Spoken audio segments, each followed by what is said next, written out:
ফেরত আনার যে আকুতি করত, সেই অনুভূতি যখন আমার মধ্যে আসছে তখন আর নিজেকে ধরে রাখতে পারছি না। বন্ধুরা আমার, আপনারা আমার সামনে যারা সমবেত আছেন, আমার মনে হয় এই সরকার, এই হাসিনা সরকারের, এই স্বৈরাচারী সরকারের রোষানলের শিকার হন নাই এরকম কর্মী মনে হয় আর সামনে কেউ নাই। বন্ধুরা আমার, আমরা প্রত্যেকেই যার যার জায়গা থেকে দেশনায়ক তারেক রহমানের নেতৃত্বে, দেশনেত্রী বেগম খালেদা জিয়ার নেতৃত্বে আমরা এই যুদ্ধে লিপ্ত হয়েছিলাম। আমরা যারা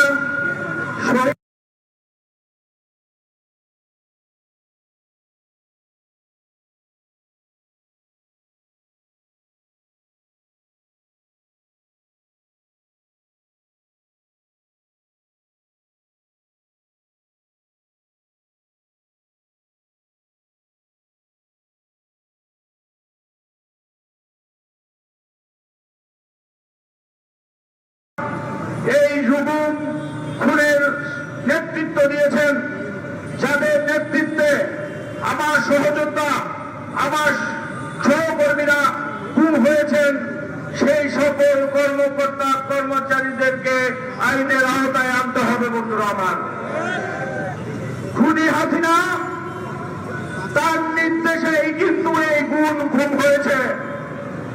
খুনি হাসিনাকে বাংলাদেশের মাটিতে এনে আইনের আওতায় এনে তাকে ফাঁসির মঞ্চে তাকে আমরা দেখতে চাই। বন্ধুরা আমার, আজকে আমার ভাই আমাদের মাঝে নেই, আমরা ইলিয়াস আলীকে দেখতে চাই, আমরা চৌধুরী আলমকে দেখতে চাই, আমরা সাজিদুল ইসলাম সুমনকে দেখতে চাই, সহযোদ্ধা জাকিরকে দেখতে চাই, রাসেল রানাকে আমরা আজকে দেখতে চাই।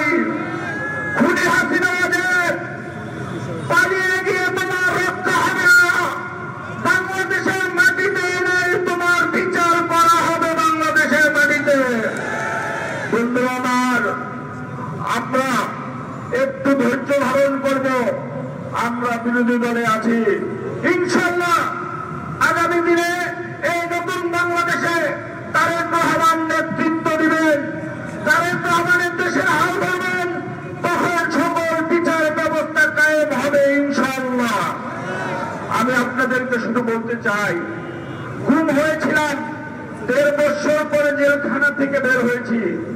যখন আমি জেলখানা থেকে বের হয়ে প্রথম হাজিরা দিয়ে কোর্টে যাই, তখন আমাকে অ্যাডভোকেট মাসুদ তালুকদার বলেছিল, খোকন তুমি অনেক ভাগ্যবান। আমি বললাম হ্যাঁ ভাই, আমি অবশ্যই ভাগ্যবান, কিন্তু এই কথাটা কেন বললেন একটু বলেন।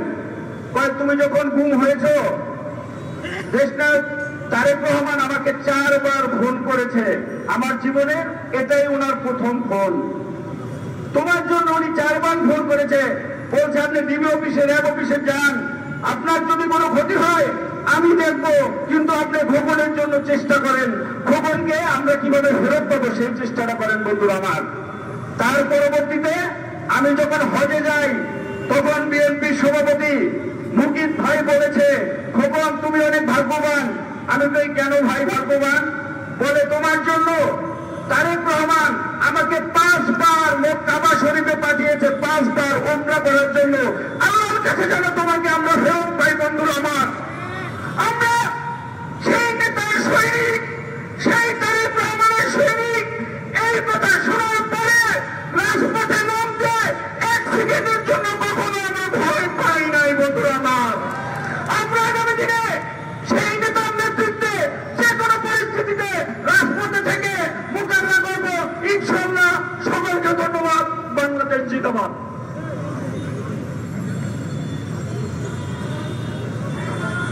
উপস্থিতি, আপনারা সকলেই জানেন 2012 সালের 17 এপ্রিল সিলেট বিভাগের কৃতি সন্তান, বিভাগীয় সাংগঠনিক সম্পাদক, সাবেক কেন্দ্রীয় ছাত্র দলের সম্পাদক ইলিয়াস আলীকে তার ড্রাইভার সহ মানুষ কিরকম বক্তব্যের এই পর্যায়ে বক্তব্য রাখবেন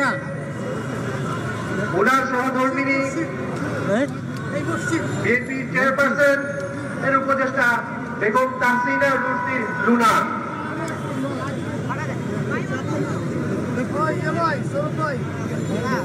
বিসমিল্লাহির রহমানির রহিম। আন্তর্জাতিক গুম দিবস উপলক্ষে বিএনপি কর্তৃক আয়োজিত গুম ব্যক্তিদের স্মরণে আজকের এই সভার সম্মানিত সভাপতি উপস্থিত আছেন,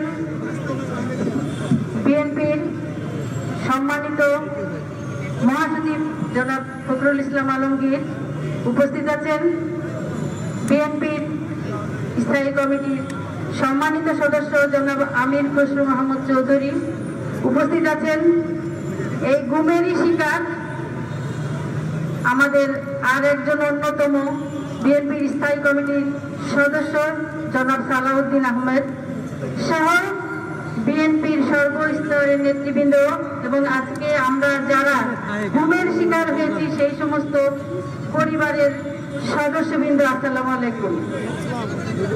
আমার স্বামী গুম হয়েছিল 2012 সালের 17 এপ্রিল। আপনারা দেখেছিলেন আমি আমার স্বামীর প্রাণ বাঁচানোর স্বার্থে, রক্ষার স্বার্থে, ফিরে পাবার স্বার্থে সর্বোচ্চ ক্ষমতাধর ফ্যাসিস্ট সরকার শেখ হাসিনা তার সঙ্গে দেখা করেছিলাম আমার সন্তানদের নিয়ে। উনি আমাকে আশ্বস্ত করেছিলেন, কিন্তু সেটি শুধু ছিল ওনার অভিনয় নাটক। কেটে গেছে পরবর্তীতে আরো 12 বছর, কিন্তু প্রতি বছরই আমরা এই ধরনের গুম দিবস এবং গুম নিয়ে অনেকবার অনেক কথা বলেছি। বিচার চাইতে পারিনি, আমাদের স্বজনদের ফিরে আসার দাবিটাও জানাতে পারিনি। কারণ তার কাছে জানাবো যে সরকার যারা এই গুমের সাথে জড়িত, যারা এই গুমগুলোকে নিজেরা সৃষ্টি করেছে, এই গুমের সংস্কৃতি, তাদের কাছে বিচার দেওয়ার কোনো অর্থ নাই। আমরা অপেক্ষা করেছিলাম এই দিনটির জন্য, যেদিন এই হাসিনা মুক্ত, এই স্বৈরাচার মুক্ত একটি বাংলাদেশ আমরা দেখতে পাবো। গত 5ই আগস্ট, 5ই জুলাই আমাদের এই স্বৈরাচার মুক্ত হয়েছে ছাত্র জনতা সংগ্রামের মধ্য দিয়ে। আমরা একটি স্বাধীন রাষ্ট্র পেয়েছি, আমরা স্বাধীনতা পেয়েছি, কিন্তু এই স্বাধীনতার যে আনন্দ, সেই আনন্দটা আমরা অন্য সবার মতো উপভোগ করতে পারিনি যারা আমরা এই গুম ফ্যামিলি। কারণ আমাদের স্বজনরা এখনো ফিরে আসেনি। বাংলাদেশে গুমের কোনো আইন নাই। বাংলাদেশ গুম সম্পর্কে বিগত যে পতিত সরকার, পলাতক হাসিনা সরকারে গুমের কোনো অস্তিত্ব উনি স্বীকারই করতে চান নাই। গুম একটি আন্তর্জাতিক শব্দ এবং আন্তর্জাতিক আইনে এর শাস্তির বিধান রয়েছে। বাংলাদেশে গুমের কোনো আইন নাই। সম্প্রতি যে পরিবর্তনের অঙ্গীকার নিয়ে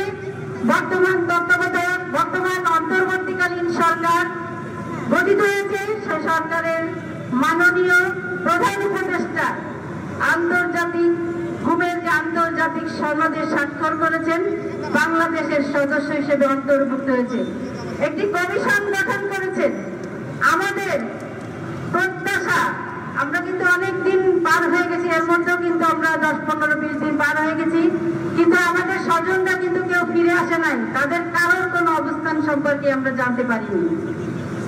আজকে এই স্বাধীন কমিশন যেটি গঠিত হয়েছে, তারা তাদের সাথে কাজ করবে। আমরা দেখছি যে গুমের সাথে জড়িত কোন একজন সেনা কর্মকর্তাকে রিমান্ডে নেওয়া হচ্ছে বারবার, কিন্তু রিমান্ডে তাকে নাকি ইন্টারোগেশন করার কোনো লোকই নাই, এবং যারা তাকে ইন্টারোগেশন করবে তারা সবাই এদেরই লোক। সুতরাং ইন্টারোগেশন কিভাবে করবে? উনি নাকি হাসছেন, মিটি হাসতেছেন যে উনার ইন্টারোগেশন করার মতো কোনো লোক নাই। সুতরাং আমরা এই ধরনের ডিবি অফিসে পোলাও, মুরগি পোলাও এগুলো খেয়ে এই ইন্টারোগেশন আমরা চাই না। আমরা চাই এই কমিশনের মাধ্যমে একটি সুষ্ঠু তদন্ত, শুধু তদন্ত নয়, তদন্ত করে এই গুমের শিকার ব্যক্তিদের খুঁজে বের করা এবং তার এই গুণের সাথে যারা জড়িত আছে তাদের বিরুদ্ধে আন্তর্জাতিক আইনে তাদের বিচার করা। সুতরাং আইন সংশোধন করে হোক, আন্তর্জাতিক ধারা আইনে প্রয়োগ করে হোক এবং কমিশনের মেয়াদ বৃদ্ধি করে হোক, যেভাবেই হোক এই গুণের বিচার আমরা চাই। বর্তমানে অন্তর্বর্তীকালীন সরকারের প্রাথমিক পদক্ষেপকে আমরা সাধুবাদ জানাই। সবাইকে ধন্যবাদ।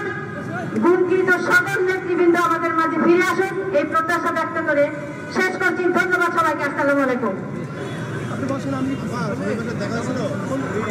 ধন্যবাদ। প্রিয় নেতৃবৃন্দ, গুম পরিবারের সদস্যদের বক্তব্য আপনারা শুনেছেন। এ পর্যায়ে আলোচকবৃন্দ আলোচনায় অংশগ্রহণ করবেন।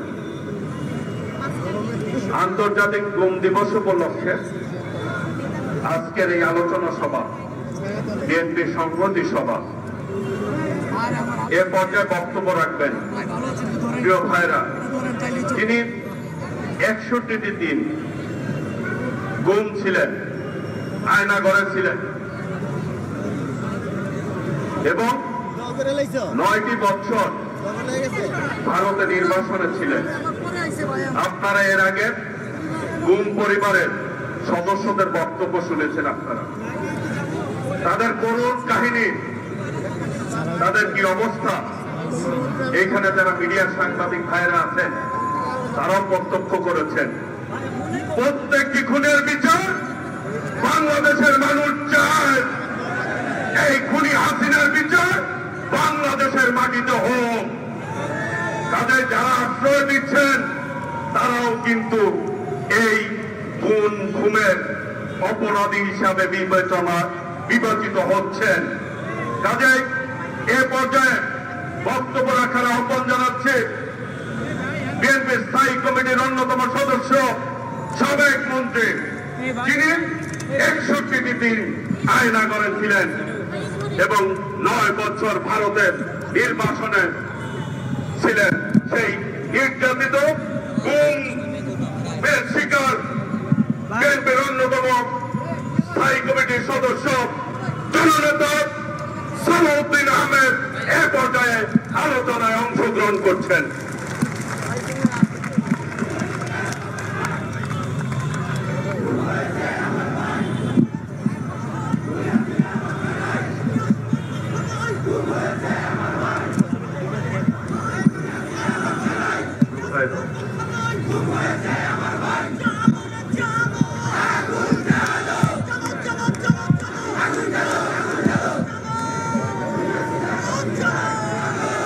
বিসমিল্লাহ, আসসালাতু ওয়াসসালামু আলা রাসূলিল্লাহ।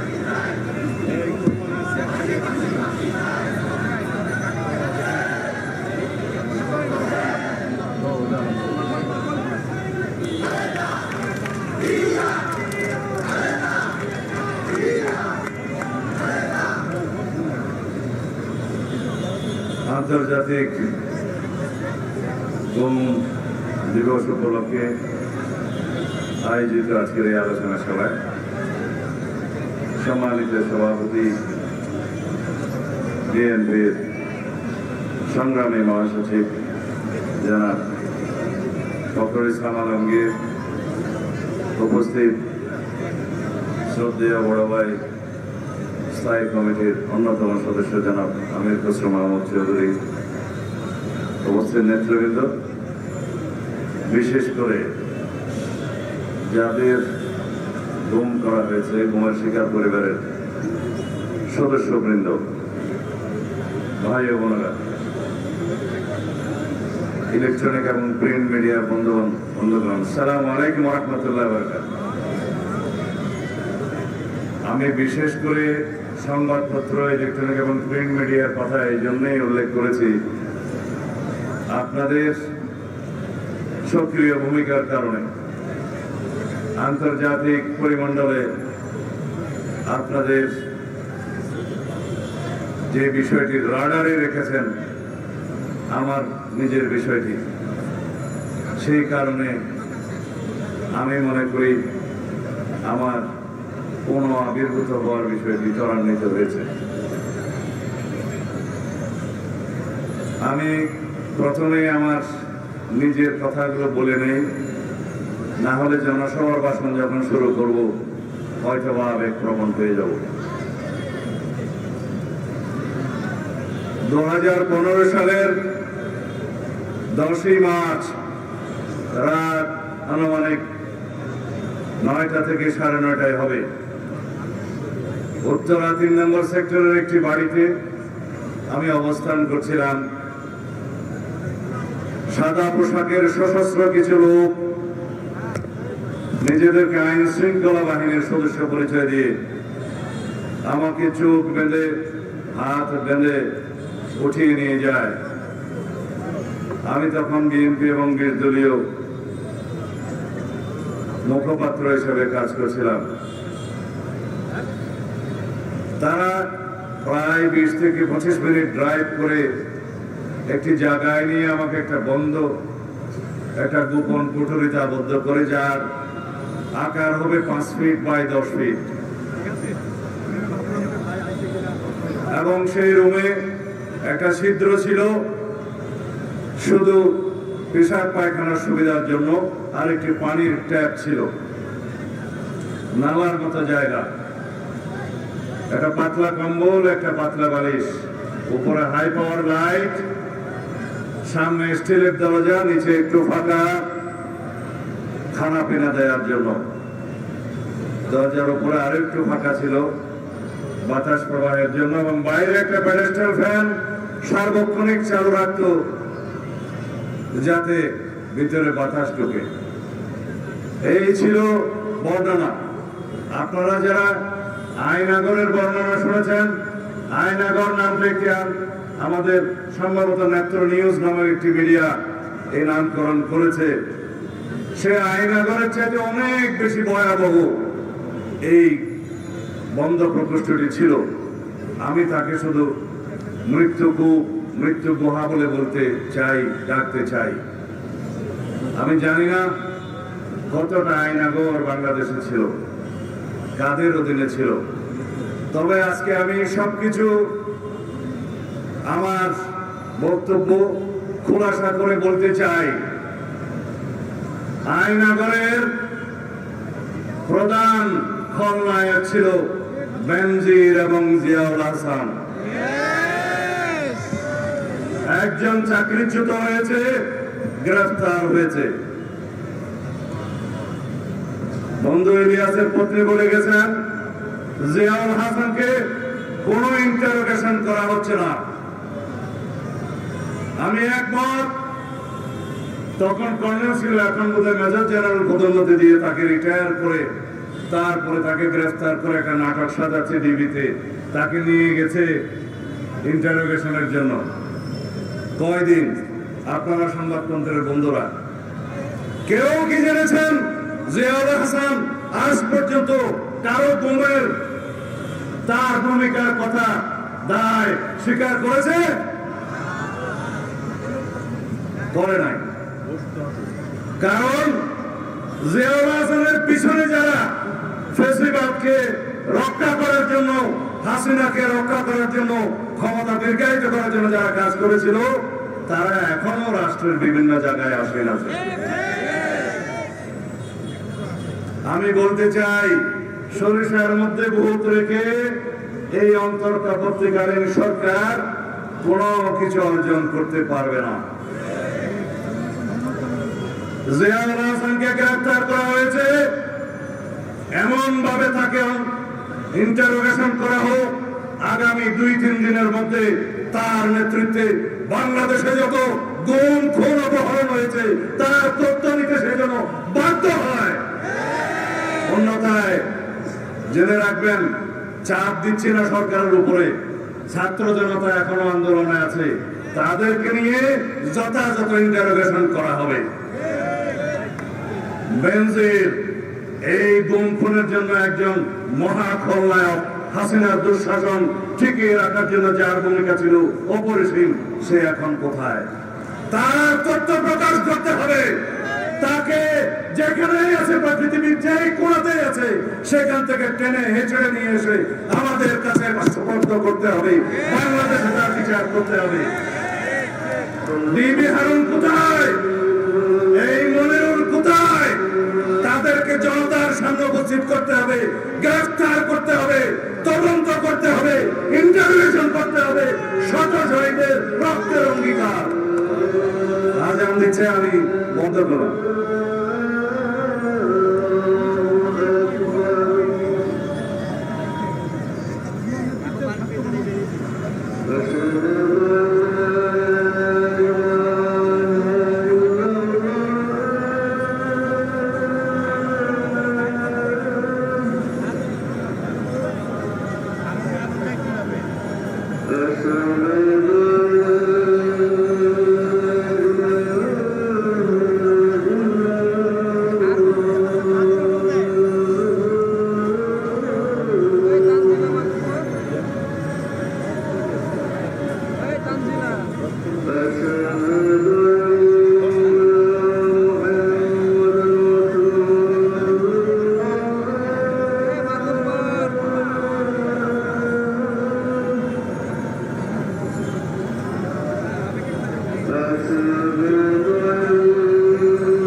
আজান শেষ, আমি বক্তব্য শুরু করছি।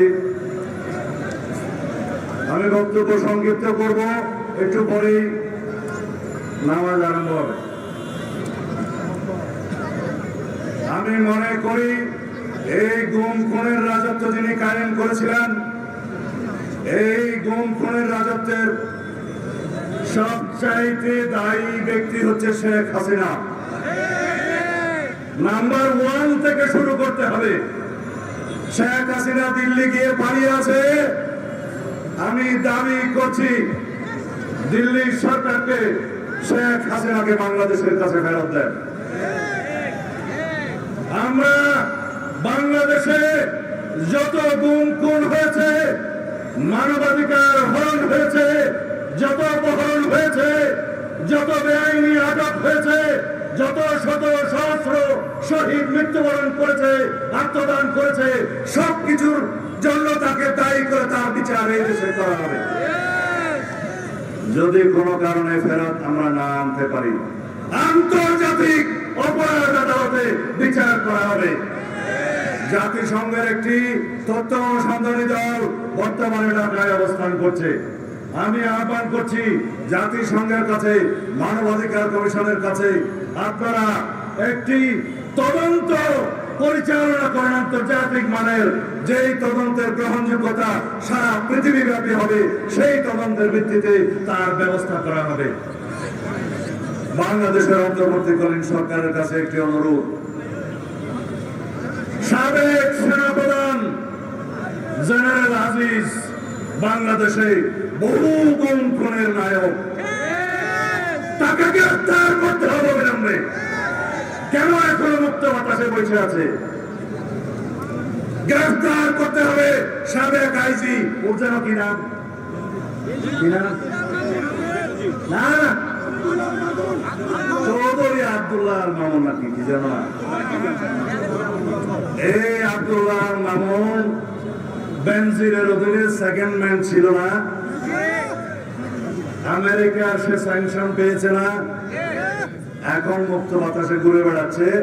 আর আমাদের সরকার প্রধান এবং মাননীয় প্রধান উপদেষ্টা এবং উপদেষ্টাদের কাছে আমি অনুরোধ জানাচ্ছি, শুধুমাত্র কয়েকজনের আপনারা চাকরি থেকে বাদ দিয়েছেন, কিন্তু তারা কি করে বসে আছে? তারা দিল্লির হাসিনার সাথে যোগাযোগ করে বাংলাদেশের বর্তমান সরকারের বিরুদ্ধে ষড়যন্ত্র করছে, এদেশের জনগণের বিরুদ্ধে ষড়যন্ত্র করছে। যারা বিভিন্ন জায়গায় জায়গায় হাসিনার ফ্যাসিবাদের দোসররা বসে আছে, তারা বাংলাদেশে অস্থিরতা সৃষ্টির পায়তারা করছে। সুতরাং কিনা ও আরেকটা ছাগল আছে আসামে যাওয়া, যাই হোক, এগুলা সবগুলারে গ্রেফতার করে ইন্টারোগেশন করে তাদের দোষ স্বীকারে বাধ্য করতে হবে। যদি না করেন, আমরা এখনো এই রাস্তায় আছি, এই রাস্তা থেকে আমরা যাই নাই। ভাই বন্ধুগণ, আপনাদেরকে অনুরোধ জানাই, যদি মনে করেন আমাদের চূড়ান্ত বিজয় হয়েছে, ভুল। চূড়ান্ত বিজয় এখনো অনেক দূরে।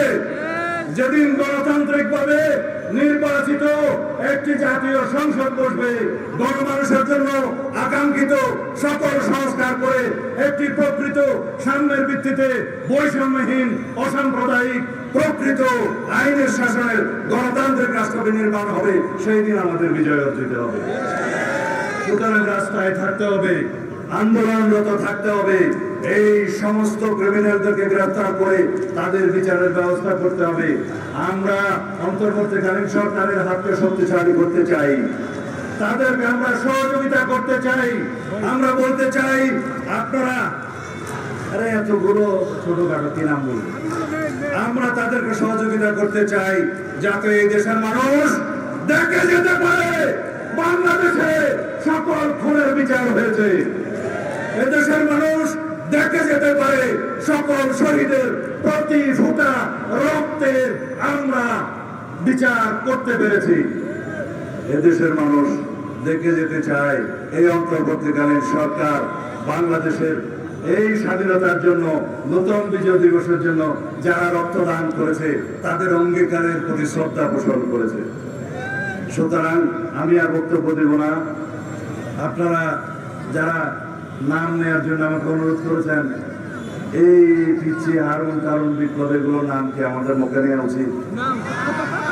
যদি না হয়, আমি আপনাদের অনুরোধ করব, মিডিয়ার ভাই বন্ধুগণ আছেন, প্রত্যেকের ক্রিমিনাল অ্যাক্টিভিটিসের সমস্ত চিঠি আপনারা বাইর করেন, প্রত্যেকের অপরাধের কর্মকাণ্ড নিয়ে আপনারা সিরিজ লেখেন। প্রশাসনও চাপে থাকবে, জনগণেও এগুলো নিয়ে আন্দোলন করবে। তারা জানতে পারবে যে কাদের কাদের বিরুদ্ধে জনগণের বিচার করা উচিত। একটি কথা বলতে চাই, আজকে নতুন অন্তর্বর্তীকালীন সরকার গঠিত হয়েছে কয়দিন? মাত্র 14 বা 20-22 দিন হয়েছে, 20 থেকে 22 দিন হয়েছে, তাই না?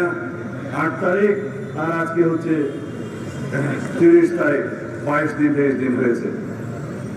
আমার কাছে অবাক লাগে, বাংলাদেশের মিডিয়া তো এখন স্বাধীন, কিন্তু কোন মিডিয়ায় হাসিনা এবং তার দূষকদের, অলিগারদের, ক্রিমিনালদের, খুনিদের তারও কোন সিরিয়াস বক্তব্য তত সিরিয়াস ভাবে এখনো পর্যন্ত প্রকাশিত হচ্ছে না।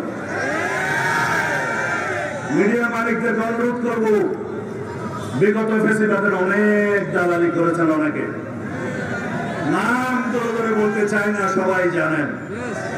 যদি এই সপ্তাহের ভিতরে সঠিক না হয়ে যান, হাসিনার ফেসিবাদের দূষকদের সমস্ত খোলা চিঠি যদি আপনারা প্রকাশ না করেন, প্রত্যেকটা মিডিয়া হাউস জনগণ ঘেরাও করবে। সংবাদপত্রের সকল সংবাদকর্মীকে অনুরোধ জানাই, মালিকের চাকরি করবেন না, চাকরি করবেন এই দেশের জনগণের। দায় শোধ করবেন এদেশের শত সহস্র শহীদের রক্তের। খোদা হাফেজ। বাংলাদেশ জিন্দাবাদ, বাংলাদেশ জাতীয়তাবাদী দল জিন্দাবাদ, শহীদ জিয়া অমর হোক, বেগম খালেদা জিয়া জিন্দাবাদ, তারুণ্যের অহংকার দেশনায়ক জনাব তারেক রহমান জিন্দাবাদ। ধন্যবাদ। আমাদের মাঝে উপস্থিত রয়েছেন মহিলা দলের সভানেত্রী আফরোজা আব্বাস, বিএনপি সহ সাংগঠনিক সম্পাদক সেলিমুজ্জামান সেলিম, রবিউল ইসলাম রবির, জাতীয় নির্বাহী কমিটির সদস্য রফিক সিকদার, নির্বাহী কমিটির সদস্য কাজী রনকুল ইসলাম কাবুল, সাবেক সভাপতি ছাত্রদল ইকবাল হোসেন শ্যামল, সাবেক সাধারণ সম্পাদক শেখ মোহাম্মদ শামীম, নির্বাহী কমিটির অন্যতম সদস্য শামসুজ্জামান সুরুজ, সদস্য হায়দার আলী লেলিন, জাতীয় নির্বাহী কমিটির সদস্য সাবেক সাধারণ সম্পাদক ছাত্রদল সাইদ মাহমুদ জুয়েল। উপস্থিত রয়েছেন মাহমুদুল হক নান্নু, সাবেক ছাত্র নেতা সহ সাংগঠনিক সম্পাদক জাতীয় নির্বাহী কমিটি। প্রিয় ভাইরা, সবাইকে এই নজর স্লোগান চলবে না। আমি আজকে আন্তর্জাতিক গুম দিবস আলোচনা সভা যারা গুম হয়েছেন, গুম একটি মানবতা বিরোধী অপরাধ। দেশি এবং বিদেশি যারা গুমের বাংলাদেশের শিকার হয়েছেন, যারা দেশি এবং বিদেশি এই গুমের সাথে জড়িত, আন্তর্জাতিক আদালতে তাদের বিচার হতে হবে। এ পর্যায়ে বক্তব্য রাখার আহ্বান জানাচ্ছি, আলোচনায় অংশগ্রহণ করার আহ্বান জানাচ্ছি বিএনপির স্থায়ী কমিটির অন্যতম সদস্য, সাবেক মন্ত্রী, আমাদের সকলের প্রিয় নেতৃত্ব আমির খসরু মাহমুদ চৌধুরীকে তার আলোচনায় অংশগ্রহণ করার আহ্বান জানাচ্ছি।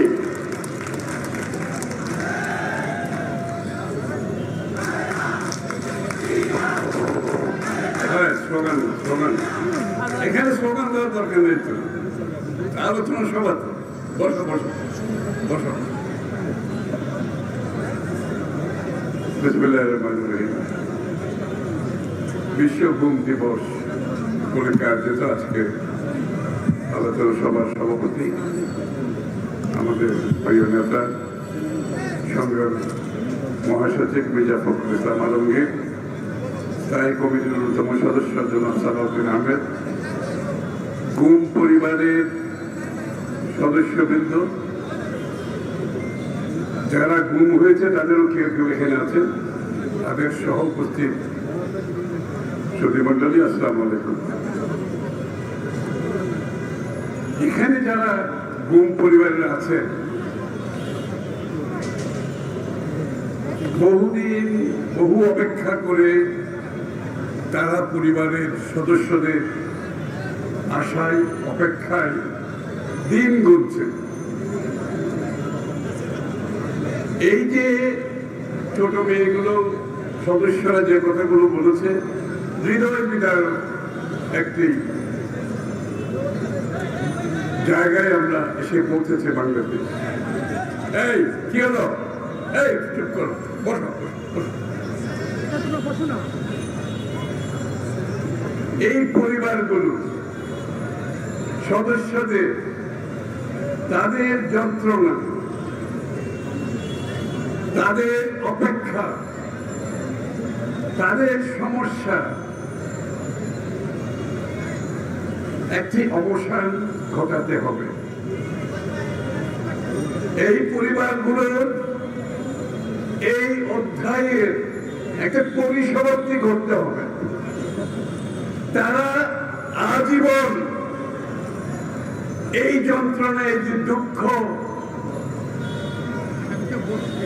এই সমস্যা নিয়ে আজীবন একটি পরিবার বাঁচতে পারে না। এর অধ্যায়ের সমাপ্তি ঘোষণা করতে হবে। এই সমাপ্তির জন্য প্রথমে সত্যি উদ্ঘাটন করতে হবে, আসল ঘটনা উদ্ঘাটন করতে হবে। এই যে গুম খুন হত্যার যে প্রকল্প, আমি এটাকে বলি একটা প্রকল্প। ও শেখ হাসিনা ক্ষমতায় থাকার জন্য অনেকগুলো একটা সার্বিক প্রকল্প করেছে, গুমের একটা প্রকল্প করেছে। অর্থাৎ গুমের মাধ্যমে ভয়ভীতি সঞ্চার করে সাধারণ মানুষ যাতে তার বিরোধিতা করতে না পারে, স্বৈর শাসনের বিরোধিতা করতে না পারে, এটাকে ভয়ভীতির পরিবেশের একটি অংশ হিসেবে প্রকল্প সে দিয়েছিল। সুতরাং এই প্রকল্পের মূল উদ্যোক্তা, মূল নায়ক শেখ হাসিনা। এই প্রকল্প যারা নেতৃত্ব দিয়েছেন তাদেরকে উদ্ঘাটন করতে হবে, তাদের সত্য উদ্ঘাটন করতে হবে। এই প্রকল্পে যারা সহায়তা দিয়েছে সেই সত্য উদ্ঘাটন করতে হবে। এই পরিকল্পনা, এই প্রকল্পে যারা সহযোগিতা করেছেন সেই সত্য উদ্ঘাটন করতে হবে। এই প্রকল্পে যারা জেনে শুনে চোখ বন্ধ করেছিল, জেনেও না জানার ভান করেছিল, দেখেও না দেখার ভান করেছিল, তাদেরকেও সামনে আনতে হবে। অর্থাৎ সার্বিক সত্যতা, এই প্রকল্পের পরিপূর্ণ সত্যতা জনসমক্ষে আনতে হবে। এটা করার জন্য আমরা দেখেছি সরকারের একটা কমিটি করেছেন, গুমের উপরে কমিটি করেছেন, এটা একটি অংশ। অনেকগুলো মামলা হয়েছে, এটা আরেকটি অংশ। আন্তর্জাতিক ভাবে আপনারা জানেন এই গুম বিরোধী সনদে শেখ হাসিনা সই করে নাই। বিশ্বের যতগুলো দেশ গুম বিরোধী জাতিসংঘের সনদে সই করেছে, পরিপূর্ণভাবে বাংলাদেশ একমাত্র দেশ, শেখ হাসিনা একমাত্র নেত্রী যে গুম বিরোধী সনদে সই করতে অপারগতা প্রকাশ করেছে। কারণ সে তো এই সনদে সই করার কোনো কারণ নাই, সে তো প্রধান উদ্যোক্তা, সেই প্রকল্পের প্রতিষ্ঠাতা, সে তো সই করবে না। আমি আনন্দিত এই অন্তর্বর্তীকালীন সরকার এটা গতকাল সই করেছে। এটা সই করার পরে অনেকের যে দাবি আছে যে আন্তর্জাতিকভাবে এটার একটি সুষ্ঠু সমাধান করার জন্য, সেটার সুযোগ সৃষ্টি হয়েছে। এখন কিন্তু জাতিসংঘের মানবাধিকার কমিশনারের অফিস থেকে, জাতিসংঘের মানবাধিকারের কমিশন থেকে সদস্যরা বাংলাদেশ সফল করতে পারবে। এটার সইয়ের মাধ্যমে জাতিসংঘের বাংলাদেশে আসার পথ উন্মুক্ত হয়ে গেছে। তারা এই অনুসন্ধানে সহযোগিতা করতে পারবে, এটা একটা ভালো দিক। তাই আমার বক্তৃতা আমি সংক্ষিপ্ত করছি। এই যে পরিবারের সদস্যরা, তারা সামাজিকভাবে অত্যন্ত কঠিন সময় অতিক্রম করছে। আমাদের সকলকে এই পরিবারের পাশে দাঁড়াতে হবে, সমাজকে স্বীকৃতি দিতে হবে তাদের অবদানের সাথে সাথে, রাষ্ট্রকে তাদের অবদানের স্বীকৃতি দিতে হবে। আমি চাই রাষ্ট্রীয়ভাবে এই পরিবারগুলোকে স্বীকৃতি দেওয়া হোক। রাষ্ট্রীয়ভাবে তাদের পাশে দাঁড়ানো, এই পরিবারগুলোর আগামী দিনের তাদের পাশে দাঁড়ানোর স্বীকৃতি দেওয়া হোক। এরা নতুন যে মুক্তিযুদ্ধ হয়েছে, দ্বিতীয়বার যে স্বাধীনতা হয়েছে, এরা হচ্ছে এই স্বাধীনতার মূল সৈনিক। এদের রক্তের উপর দিয়ে আমাদের বিজয় এসেছে। এই 16 বছরে এরা প্রাণ দিয়েছে, গুম হয়েছে। এরা হচ্ছে প্রথম সারির সৈনিক, প্রথম সারির সৈনিক।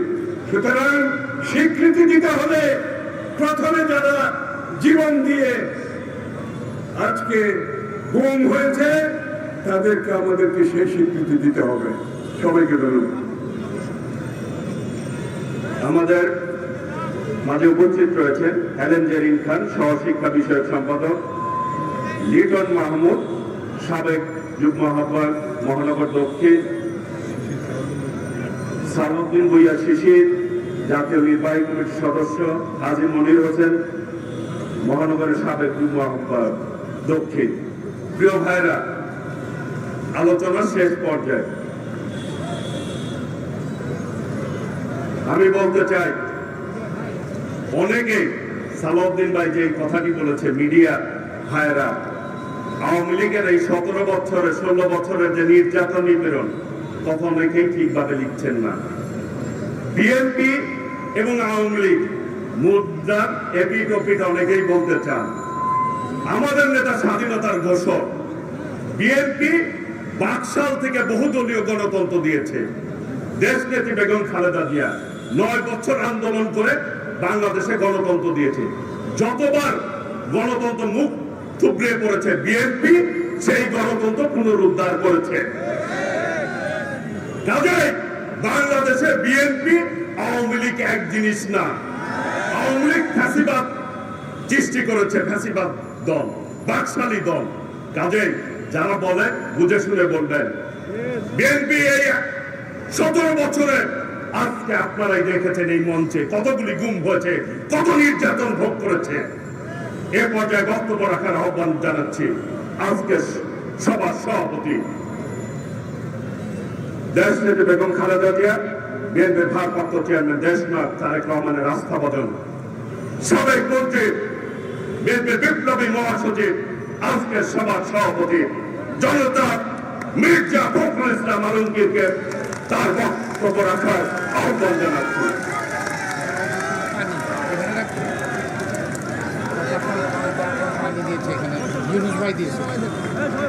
দয়া করে কেউ তালি দিও না। এই অনুষ্ঠানটা তালি আর স্লোগানের নয়। Please please please please.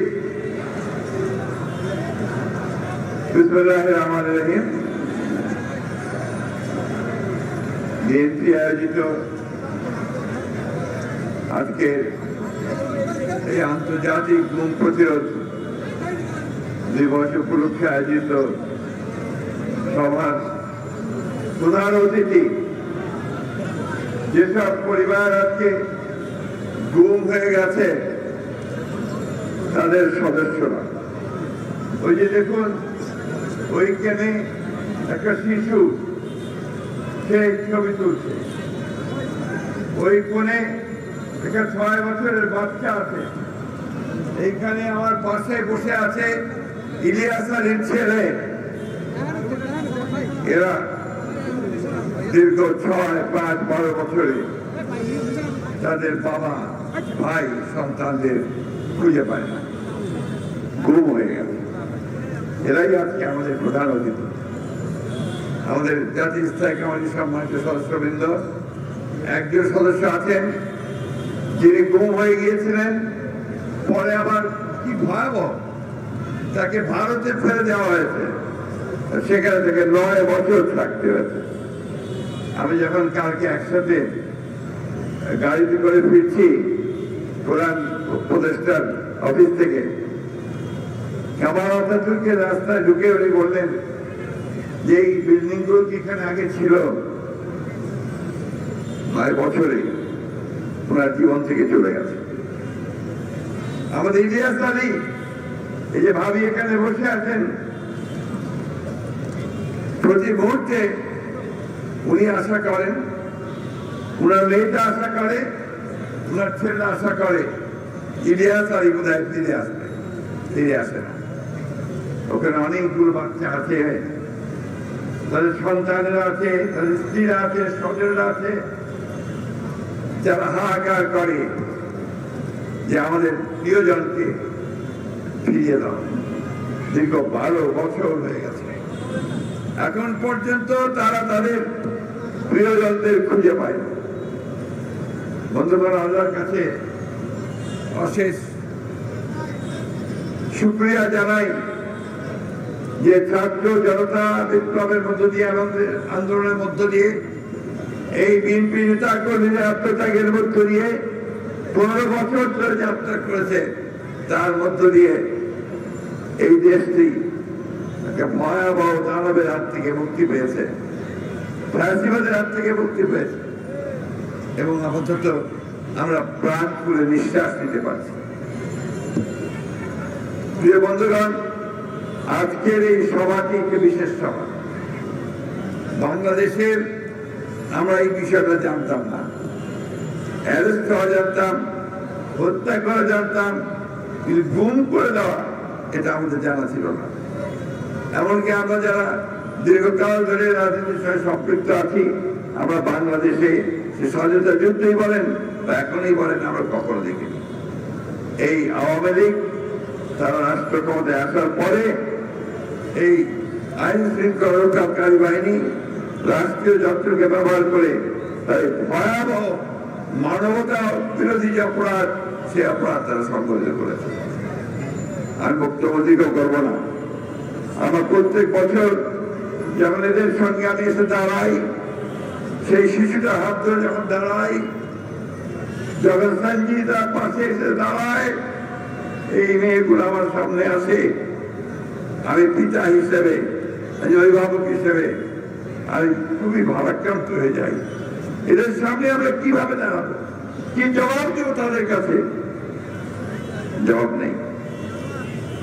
আজকে অত্যন্ত ভালো কথা যে আজকে এই আমাদের যে অন্তর্বর্তীকালীন সরকার, তার প্রধান তিনি গতকাল গুম বিরোধী যে আন্তর্জাতিক জাতিসংঘের সনদ আছে তাতে সই করেছেন। আগে আপনারা জানতেন যে আগের সরকার এটাতে সই করেনি। আজকে আরো ভালো লাগছে যে এই প্রথম বাংলাদেশে এই স্বৈরাচারের অপকর্মের বিরুদ্ধে তদন্ত করবার জন্য জাতিসংঘ থেকে একটি দল এসেছে। এটা প্রাথমিক দল, ফ্যাক্ট ফাইন্ডিং দল, কিন্তু এদের যে আপনার টার্মস অফ রেফারেন্স, এটা হচ্ছে মাত্র 2 মাসের যে সংঘটিত হয়েছে হত্যাকাণ্ড, সেটা তারা করবে। আমি সরকারের কাছে আহ্বান জানাতে চাই যে আপনারা জাতিসংঘের এই আন্তর্জাতিক মানবতা যে কমিটি আছে, তাদের সঙ্গে কথা বলে গত 15 বছর থেকে আজ পর্যন্ত যতগুলো মানবতা বিরোধী অপরাধ সংঘটিত হয়েছে, হত্যা হয়েছে, গুম হয়েছে, প্রত্যেকটি তদন্তের ব্যবস্থা করুন। এটা আপনারা করলে জাতিসংঘ অবশ্যই সেটা করবে। এটা আমি অত্যন্ত জোরের সঙ্গে, দৃঢ়তার সঙ্গে আমার মিডিয়া ভাইদের সামনে বলতে চাই যে 2009 সাল থেকে যে অত্যাচার, নির্যাতন, নিপীড়ন, হত্যাকাণ্ড যে গুম হয়েছে, প্রত্যেকটি তদন্ত এই জাতিসংঘের কমিটি দিয়ে করতে হবে এবং তারই ব্যবস্থা নিতে হবে।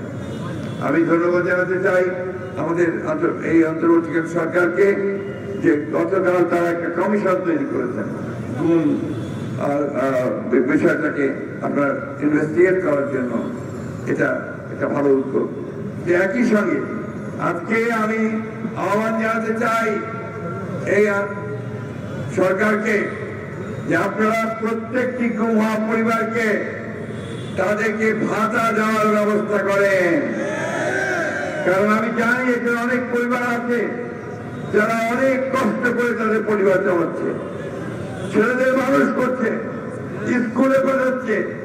এটা রাষ্ট্রের দায়িত্ব এই পরিবারগুলোর পাশে এসে দাঁড়ানোর জন্য। গণতন্ত্র এসছে, আসবে আরো। আমরা সবাই গণতন্ত্রের ফল ভোগ করবো। এই বাচ্চাগুলো তাদের যে লস হয়েছে, পিতাকে হারিয়েছে, এটা তারা কোনদিন ফেরত পাবে না। যে তার স্বামীকে হারিয়েছে সে ফেরত পাবে না। তাই রাষ্ট্রের দায়িত্ব হচ্ছে এই পরিবারগুলোর দায়িত্ব গ্রহণ করা। আমরা এখানে যারা ভাইরা আছেন, সবাই আমার বোনেরা আছে, অনেক ত্যাগ স্বীকার করেছি আমরা। এই বাংলাদেশে জন্মে সব সময় আমাদেরকে লড়াই করতে হয়েছে আমাদের অধিকারের জন্য। এবং আজকে দুর্ভাগ্য যে এখন পর্যন্ত আমরা কিন্তু সেই পূর্ণ গণতন্ত্র আমরা এখনো পাইনি। আসুন আমরা এই সরকারের সঙ্গে, যেটা আমাদের আন্দোলনের ফসল, তাকে আমরা সর্বাত্মক সহযোগিতা করি এবং সেই সহযোগিতার মধ্য দিয়ে এই সরকার যেন সক্ষম হয় সফলভাবে একটি সংস্কারের মধ্য দিয়ে একটি নির্বাচন করা, যে নির্বাচনের মধ্য দিয়ে বাংলাদেশের মানুষের প্রতিনিধি নির্বাচিত হবে এবং তারা একটা পার্লামেন্ট গঠন করবেন, সরকার গঠন করবেন, জনগণের সমস্যার সমাধান করা যাবে। বন্ধুগণ, আপনারা কেউ কমপ্লাসেন্সে ভুগবেন না, সন্তুষ্টির কোনো কারণ নাই। এখনো অনেক ষড়যন্ত্র হচ্ছে, এখনো দেশে বিদেশে ষড়যন্ত্রের অভাব নেই। অপেক্ষা করে আছে কখন সুযোগ পাবে, সেই সুযোগে তারা এই স্বাধীনতাকামী মানুষের উপরে আঘাত করবে। তাই আজকে ঐক্য, জাতীয় ঐক্য গণমানুষের যেটা তৈরি হয়েছে, সেটাকে আরো সুদৃঢ় করতে হবে। আমরা আবারও এই অন্তর্বর্তীকালীন সরকারের সাফল্য চাই। আমরা চাই যে অন্তর্বর্তীকালীন সরকার অতি দ্রুত তারা এই গণতন্ত্রে ফিরে যাওয়ার ব্যবস্থা করবেন, সংস্কারের ব্যবস্থা করবেন এবং একই সঙ্গে যে পরিবারগুলো আজকে ভুক্তভোগী তাদেরকে দেখার জন্য রাষ্ট্রীয়ভাবে ব্যবস্থা গ্রহণ করবেন। বক্তব্য দীর্ঘ করবো না। আমাদের পরিবারের সদস্যরা যারা আজকে এসছে তাদেরকে আমি আন্তরিক শুভেচ্ছা এবং ধন্যবাদ জানাতে চাই। তারা দীর্ঘদিন ধরে এই কথাটা বলছে, যখন এই বাচ্চাটা দাঁড়ায় সাফা, যখন সে বলে যে আমি আমার বাবার হাত ধরে রাস্তায় হাঁটতে চাই, ঈদের নামাজ পড়তে যেতে চাই, তখন পিতা হয়ে আমরা সম্বরণ করতে পারি না। বন্ধুগণ, আজকে সেই অধিকার থেকে ফিরিয়ে দিতে হবে। আরেকটি কথা সাহায্য সাহেব বলেছেন যে যারা এর জন্য দায়ী, আমরা সবাই কম বেশি তাদেরকে চিনি। যারা দায়িত্বে ছিলেন, র্যাবের দায়িত্বে ছিলেন, পুলিশের বিশেষ বাহিনীর দায়িত্বে ছিলেন, তাদেরকে সেই মূল লোকগুলোকে খুঁজে বের করতে হবে, তাদেরকে শাস্তি দিতে হবে। আমরা খুব কষ্ট পাই যখন দেখি রাজনৈতিক নেতাদেরকে গ্রেফতার করে নিয়ে যাওয়া হচ্ছে, কিন্তু ওই সমস্ত ভয়ঙ্কর ব্যক্তি যারা আমাদেরকে হত্যা করেছে, খুন করেছে, গুম করেছে, তাদের একজনকে গ্রেফতার করার খবর আমরা পাই না। যে আশা করি খুব অল্প সময়ের মধ্যেই আমরা গ্রেফতার দেখতে পাবো, তাদের বিরুদ্ধে ব্যবস্থা নেওয়া হচ্ছে সেটা দেখতে পাবো। সত্যিকার অর্থেই বাংলাদেশ এলাকা জবাবদিহিমূলক গণতান্ত্রিক রাষ্ট্রে পরিণত হতে পারে, তার জন্য আমরা কাজ করতে সক্ষম হব। আবার ধন্যবাদ সকলকে। আসসালামু আলাইকুম, খোদা হাফেজ। বাংলাদেশ জিন্দাবাদ, বাংলাদেশ জাতীয়তাবাদী দল জিন্দাবাদ, শহীদ জিয়া দেশনেত্রী বেগম খালেদা জিন্দাবাদ, তারেক রহমান।